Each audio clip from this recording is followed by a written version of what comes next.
Hey guys, Jim Bounds with Motorhome Rehab Branch on Patreon. Paint. Well, it's broken down, right? You got the rails off. This is a 73. So you got the rails off, you got the top rails off. Now we have the surface. You got rough stuff here. Somebody's knocked the paint off. This is going to need a spot. You can see here. Yeah. All of these things. We want to use an epoxy-based filler, all epoxy-based stuff. Don't use a polyester-based Bondo or filler. Make sure that it's set to grab plastic. Okay, fiberglass and polyester resin is not made to grab plastic.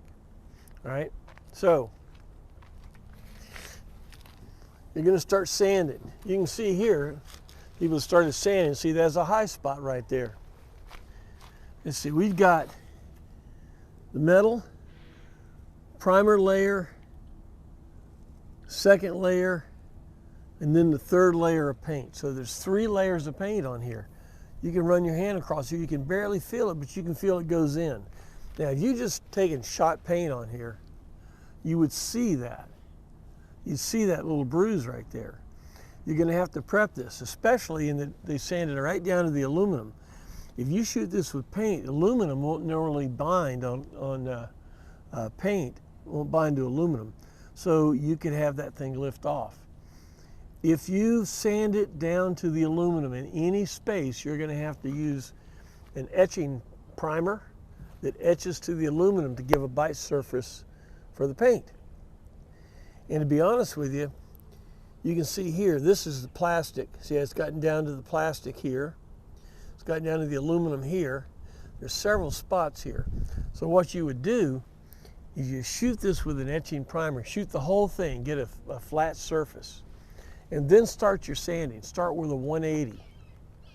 Might want to start with a 120 that's rough, but 180 for a normal paint finish with a DA. A DA sander is air sander that takes these discs. Now this has got a felt back, so the arbor has like a Velcro on it, because you're going to be putting this on, throwing them off, putting another one on. They sell it to you in a whole box of them. Why? Because you're going to be wearing this out. It's going to get the paint in it.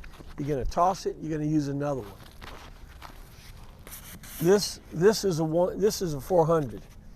But you'll start with a 180 and a dual action DA, dual action. It moves this way and it moves that way all the time. You don't want to do this, because then you're going to see that. It needs to be a dual action. It needs to be like this. So if you did that by hand, you'd be there forever. Your hand, you'd have muscles like you wouldn't know what you're doing. So you're going to need to use an air sander. They do make electric DAs, but you're going to burn it up. Those are for light duty, and this is definitely not a light duty. This is a big duty. It's a big piece of equipment. Look up here. See how that's all been sanded off there? Well, that's going to show. That's got to be fixed.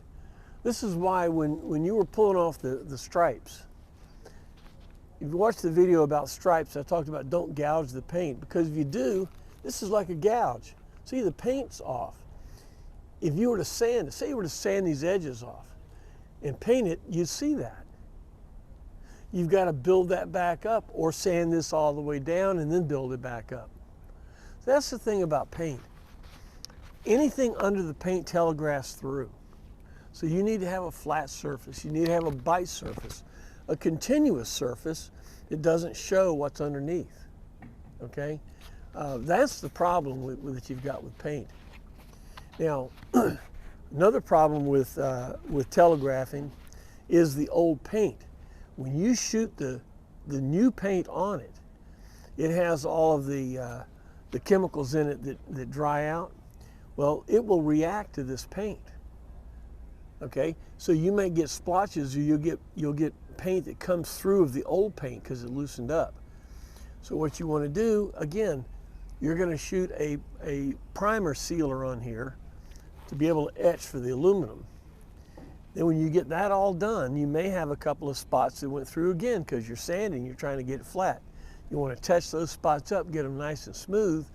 And then before you do the paint, I would suggest to put another layer. It's called high build primer. In other words, it puts a whole layer on there over all that repair you did, all the stuff you did, and now you can sand that down because that's going to be your bite surface. So you can see what we're doing here. We've got to get rid of this. We've got to get rid of all this paint. We've got to get rid of all these little cracks and fissures and things like that, because when the new paint goes on it, the surface is going to be what the surface is underneath. All you're putting on it is the color. You got to think about that. All you're putting on is the color. So your surface has to do with your prep work.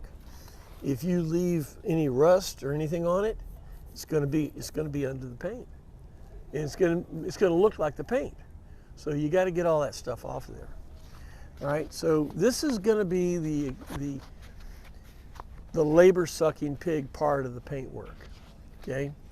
You're going to have probably 2/3 of your labor in sanding. It needs to stay dry while you're doing all this sanding. Water gets in it, starts to lift the primer, starts to corrode things. It's unfortunate, but if you're going to do a proper job, it needs to stay dry during this whole thing. Some people will wet sand the primer to get it nice and smooth. I wouldn't even do that. I wouldn't put any water on the surface before the paint goes on.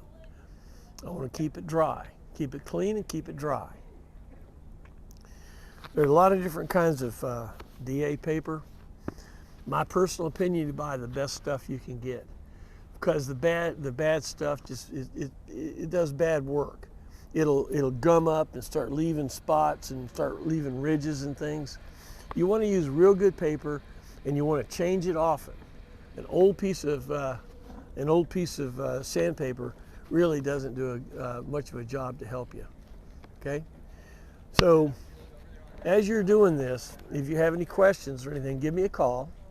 All right, it is not easy. You know, kind of bothers me. You're watching a do-it-yourself thing, and they say, "Oh, it's easy. Here, let me show you." Listen, if it was easy, I wouldn't be watching you, right? So it's not easy. This is a lot of work. You know, say, well, why am I doing it? You know, that's a good question. Why are you doing it? Because the labor is the hard part. You're not going to save any money in materials, because you're going to have to use the same materials you're going to pay somebody, okay? The labor, Henry Ford's first car had bicycle tires. I've said that before. This is only one motorhome, and you learn on the first time you paint something. It would be far preferable if you paint something else first and learn how to work the paper and how to shoot the gun and stuff like that before you get on one of these, because this is a big job. It should be somebody that's painted a car before or painted something before. If you're still hell-bent to do it, though, I do understand that.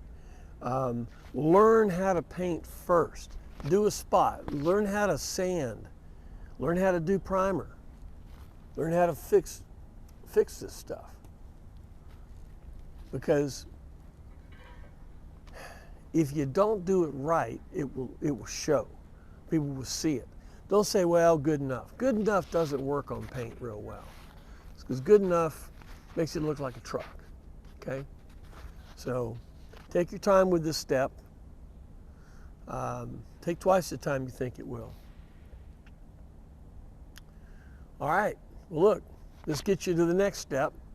The next video will be about prepping to paint, to actually shoot the paint.